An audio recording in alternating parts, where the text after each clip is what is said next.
माननीय मोदी जी ने दिया है 80 करोड़ गरीबों को रेशन, इसलिए माननीय राष्ट्रपति जी का बहुत ही अच्छा था अभिभाषण। मोदी जी कर रहे हैं मजबूत नेशन, मोदी जी कर रहे हैं मजबूत नेशन, इसलिए मैं यह दे रहा हूँ आपके सामने मेरा भाषण। नरेंद्र मोदी जी प्रधानमंत्री बने हैं तीसरी बार, क्योंकि कांग्रेस और इंडिया आघाड़ी की हो गई है हार। मोदी जी प्रधानमंत्री बनेंगे बार बार बार, और कांग्रेस की हो जाएगी हार हार हार। सब इतने नेता मोदी जी को हराने के लिए इकट्ठा आए हैं, लेकिन तुम मोदी जी को हरा नहीं सकते हैं। मैं मोदी जी के साथ हूं। श्री रामदास अठावले।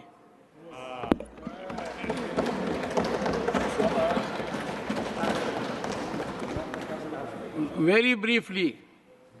सभापति महोदय,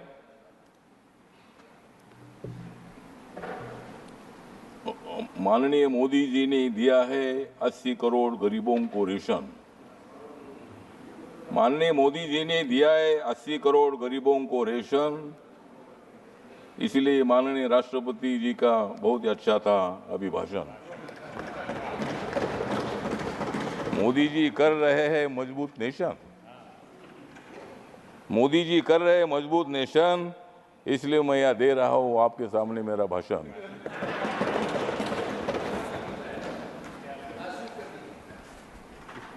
नरेंद्र मोदी जी प्रधानमंत्री बने हैं तीसरी बार, क्योंकि कांग्रेस और इंडिया आघाड़ी की हो गई है हार। मोदी जी प्रधानमंत्री बनेंगे बार बार बार, और कांग्रेस की हो जाएगी हार हार हार।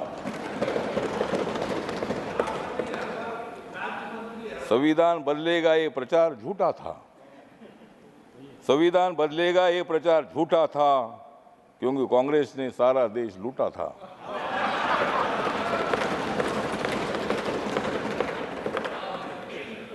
और राहुल गांधी का प्रधानमंत्री बनने का सपना 4 जून को टूटा था। राहुल गांधी का प्रधानमंत्री बनने का 4 जून को सपना टूटा था।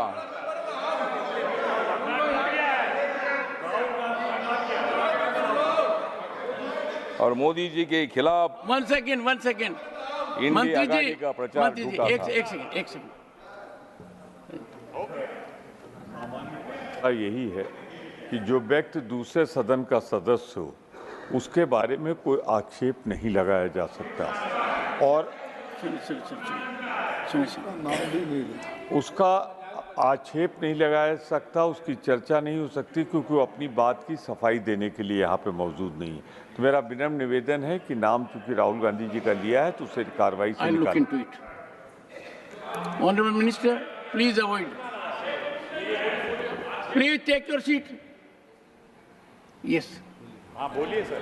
हाँ तो सर जी, मैंने इतना ही बोला था कि सपना थोड़ा आदमी का होता है, ऑनरेबल मिनिस्टर चाहिए, सपने में जीना ही अपना काम है। ऑनरेबल मिनिस्टर, और इसीलिए मतलब हम इतना ही बताना चाहते हैं कि संविधान के संबंध में बहुत बड़ा ब्लैकमेल करने का काम किया था, जनता में फूट पैदा करने का काम किया था। जिन लोगों को जेल में डाला था ये सब लोग एक साथ आए थे। हमारे संजय जी है, संजय जी, हमने आपको जेल में नहीं डाला था, नहीं हमने नहीं डाला था, ईडी ने डाला था। आपके बारे में आदर है। अन्ना हजारे जी हमारे महाराष्ट्र से आते हैं, अन्ना हजारे साहब के साथ मेरे संबंध बहुत अच्छे हैं। अरविंद केजरीवाल जी उनके आंदोलन से आगे आए हैं और भ्रष्टाचार के खिलाफ आपने आवाज उठाई है। आम आदमी पार्टी है, आपका पार्टी है, आपने काम अच्छा किया था, लेकिन थोड़ी गड़बड़ हो गई, इसीलिए ऐसा हो गया।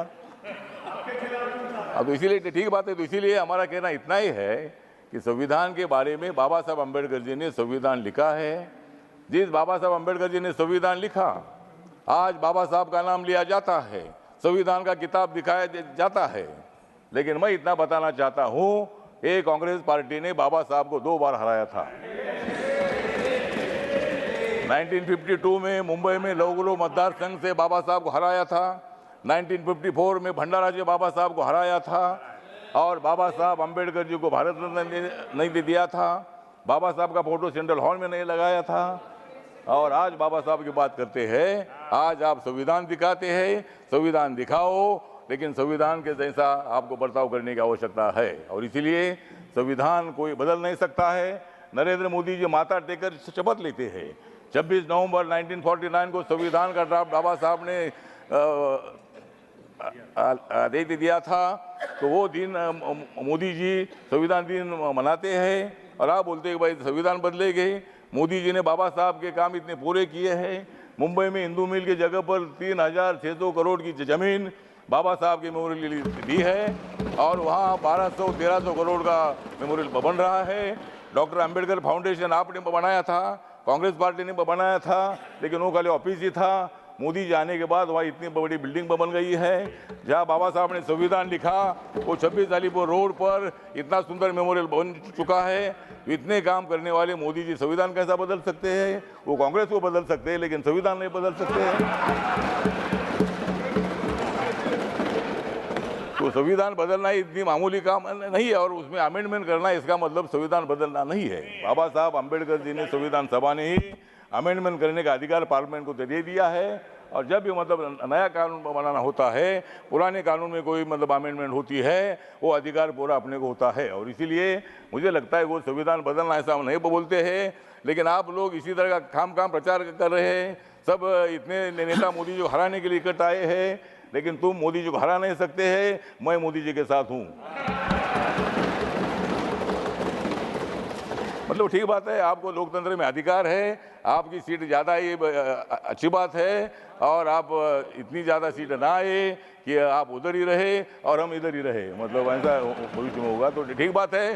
तो अगले बार भी आप ट्राई करिए, लेकिन आज जो राष्ट्रपति का अभिभाषण है, इसका मेरी जो रिपब्लिकन पार्टी ऑफ इंडिया है, बाबा साहब अम्बेडकर जी की स्थापित हुई पार्टी है, इस पार्टी की तरफ से मैं मतलब इस अभिभाषण का सपोर्ट करता हूं, और अपोजिशन को इतना बताना चाहता हूं कि मोदी जी स्ट्रांग नेता है, मोदी जी मजबूत नेता है, मोदी जी के साथ इतने हमारे लोग हैं, और तुम कितनी भी कोशिश करो, लेकिन मोदी जी हारेंगे नहीं, वो तुमको हराएंगे।